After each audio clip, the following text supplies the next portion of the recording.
We're back now with Gloucester Mayor Greg Verga. I'm Rick Moore. This is MSO News Sports.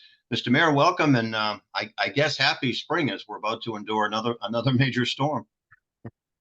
Spring, yeah. I'll let you know when it gets here. But I guess it's if it's snow at all, it won't last, and we won't be out plowing. I guess that's the silver lining to that gray cloud. Yeah. What is it they say? We need the rain. Yeah, okay. Well, anyway, it's an exciting time of year. There are some green breaking through and some crocuses and that kind of thing. So spring will get here eventually. We've got the eclipse coming up on Monday as we record this. And a lot of stuff continuing. It's sort of a continuum coming out of the mayor's office in terms of comprehensive plan, the zoning and all this other stuff. So where would you like to start? Well, let's start with the comprehensive plan. So you recall my administration started talking about that. Well, actually, when I was first started running for office a couple of years back, but we kicked it off early. I guess it was late last year. I think we had the first meeting around October, November. But there's going to be another in-person open house here at City Hall on May 4th. The details, we sent you the links, so you'll post those on your webpage. But the last thing we had, I believe it was last Monday or the Monday before, we had a meeting here and people got to come in and talk about their visions, their goals, their core themes. A draft of that is available at the website we gave you. But this is an important thing about, it's going to be the roadmap, the blueprint for the city for the next decade. And it's important to get as many people to come and participate as possible. I think it's the plan we have in place now, Plan 2000, as I've said before in the show, by virtue of its name, indicates it's a bit old, almost a quarter century old. So we are in need of an update. Things have changed in the last quarter century as far as technology and just the city in general. So people, I would really appreciate anybody to take a few minutes to go online, fill out surveys, just watch the recordings of the previous meetings, or as I said, May 4th, come in person and participate in person. Any trends coming out of this so far? Well, it seems like there's some people who are skeptical about the process. Let's just say that, but there are other people who are really participating, and they want to see things like transparency. They want to make sure that our government's working for them. But it's a pretty comprehensive list. I'm going through like 4 or 5 pages, double-sided here. So I would urge people to go check out the document that's online, and let their voice be heard too. This is a population of just under 30,000 people, and I think last time I checked, we were at about 3,000 participants, which is actually very good. But I would love to see several hundred more, if not a couple thousand more, before the process is finished off. There's an association that schools use called the NEAS&C, and it's a 10-year comprehensive review of the schools, and it's a New England association. But in that comprehensive plan, or that review, every 5 years, it's a 10-year review, and it's in that 10th year, it's intense with people visiting the school site and so on. But every 5 years, there has to be some kind of report sent into the NEAS&C that the last stuff you were working on is being worked on, and then the future stuff is being worked on. I guess what I'm asking you, is there a plan in the plan to continue the plan? We're planning on it. Yeah, I mean, absolutely. I don't want us to spend money to just put something on a shelf to gather dust. And this is really, as I said, it's going to guide us at least for the next decade. And I don't want anybody to feel all I have control over is while I'm here. But I hope that the mayors after me, will honor this and honor the people who spent the time participating and coming up with ideas. Because it's really important. We can't just have this year-to-year approach. I'm not saying we necessarily have, but it's really planning for anything in municipal government is a long-term planning process. So it makes sense that we have this blueprint in place, that each incremental step we're taking is toward the ultimate goal that's laid out by the people. Mm-hmm. Okay. The other item of interest that is on people's tongues everywhere you go, at least on social media and on the op-ed page of the papers, has to do with the Massachusetts mandated zoning for MBTA towns and cities. What's the update on that? Great. Well, you just said the key word, mandated. There's a difference of opinion here. Some people insisting that it is an optional thing and that we can simply just say no, or others who acknowledge it's mandatory, but they want me as mayor to just stick my finger in the eye of the administration and the legislature and say we're not going to do it.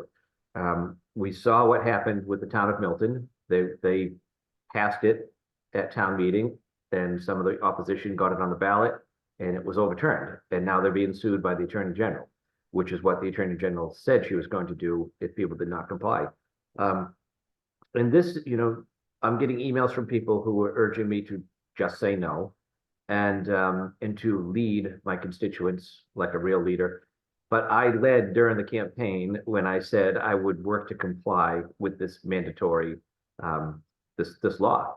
And the election results were pretty clear, pretty decisive, that me, who said I will comply with the law, I don't think it's a great law, but I'm going to comply with it, I won with 62% of the vote, roughly. And several of the city councilors who were also on board with, not liking the law, but will work towards compliance, they also won. And so I believe the voters have spoken that they may not support it, but they support the idea of us not being running afoul of state law. So it's not an easy decision. I mean, this is a mandate to zone. It is not a mandate to build. That's the mantra that we've been going over and over with. We have to do this to comply with the state. If the the Milton case, which they're skipping right to the Supreme Judicial Court, if they prevail, then we can rethink what we want to do. But it doesn't hit the court until October. We have to be in compliance by December 31st. So we can't stop and wait and see what happens with the Milton case. We're going to keep moving forward. We've got RKG Associates as the consultant helping us with this. They've already gotten several towns through compliance. And my goal is to get ordinances in place that meet the guidelines for full compliance. I don't want to go beyond that. I want to get us through the minimum point of what we have to do for compliance. And then later the city can decide if we want to do something above and beyond that. But right now our goal is to meet compliance. When you meet with other mayors in the area, and I know that you get together frequently, what's the consensus there among them in terms of having to comply with the order, but also having so many residents that don't want it? What's the conversation like? Yeah, I mean, some of them are already in compliance. Some of them, were in compliance before they even submitted paperwork, just by virtue of what their setup was in their city. But it ranges from some who are all on board, who think it's a great idea, and others who are in a position like me where it's like not really great, but we got to do it. And we all recognize there is a housing crunch right now in Massachusetts, especially here in the Northeast. And this is one way that can possibly help alleviate that, help bring the pricing down to a little more of a reasonable level, though Gloucester's not been at a reasonable level for a decade or more.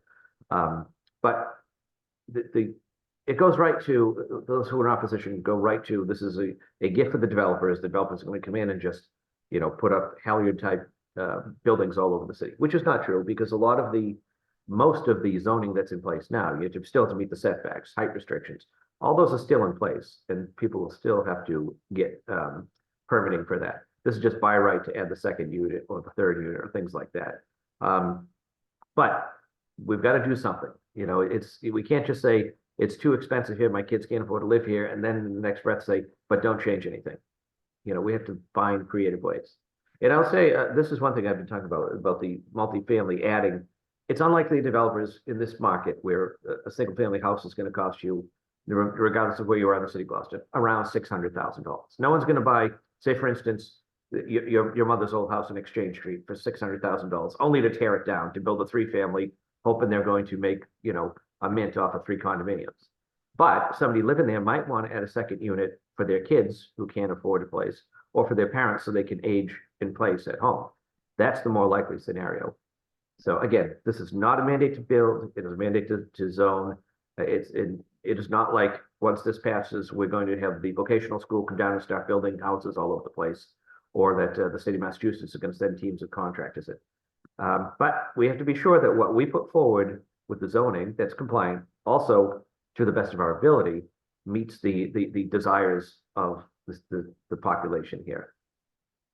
Okay, stay tuned, I'm sure. Yes. Anything else, Mr. Mayor, as we roll on into spring? We should talk a little bit about the budget. That's the thing. We've just started doing departmental budget reviews. The school committee has been talking about their budget for several months now. Um, the school department has about a $6 million hole between a shortfall this year, primarily due to out-of-district placements and out-of-district transportation, and just the growth on the ordinary budget and the personnel budget on the city side, the school side. So about $6 million. The city, meanwhile, we have about roughly a $3 million shortfall based on the increase in our fixed costs. So just to get a level service budget, we need to find $6 million for the school side and $3 million for the city side. The numbers we ran right now, we're looking at a 2.6% increase in our revenues for this coming fiscal year, which equates to about $3.5 million. So if you do the math there, you're a math teacher. So $9 million minus $3.5 million just indicates it's going to be a bit of an ugly situation. And it is the school committee's job and the superintendent's job to, propose a budget that provides what they need. There's levels, in this case, level service budget, and to fight for it. It's my job to look at the big picture of the whole city budget, including the schools. And one of the things we've been hearing about is the Student Opportunity Act, which increased funding to schools over the last couple of fiscal years, starting from 2022 to date. 23 and 24 had huge increases. And the argument is that the city did not give all of that money to the school department. But the fact is, the city spends outside of the school budget roughly $22 million. So technically, the school budget's about $72 million, not $50 million. And that includes things like custodians are not on the school budget, it's on the city's budget. Plowing, rubbish disposal, insurance for school vehicles. There's just so many things that are paid for. The mortgage on the new school, East Vet School, comes out of the city side. Well, that's from an override, but the Veterans West Parish School paid for it through the city side. So there is a lot, and that $22 million from 22 to date has had a $6 million increase. So even though that Chapter 70 money and money that's for the Student Opportunity Act are directed towards, it comes to the city, and if the goal is to go to the schools, the city has funded the schools above and beyond the requirements for years. And that money, we gave a huge chunk to the schools last year, but we also had to deal with the increases in those other things outside the school budget. So we'll continue to find creative ways, one-time expenses we can pay for through stabilization or some of the remaining ARPA money, but we definitely cannot use those two pools of money for everyday expenses, for salaries. It can't be recurring expenses because you don't know what's going to be the next year. But the other thing we've talked about multiple times in the show is, we do have a sizable stabilization fund, but we also have a $206 million sewer plant on the horizon. So we really need to be very careful about spending those rainy day funds because we might need to tap them to keep that mortgage for the new sewer plant down as much as we can, to keep the sewer rate down as much as we can. Yeah, that sewer plant thing has been looming for what, 30 years or so? Yeah, at least. So we're pulling the trigger now, and it will be operational according to the agreement with the feds by, I think, June of 2028.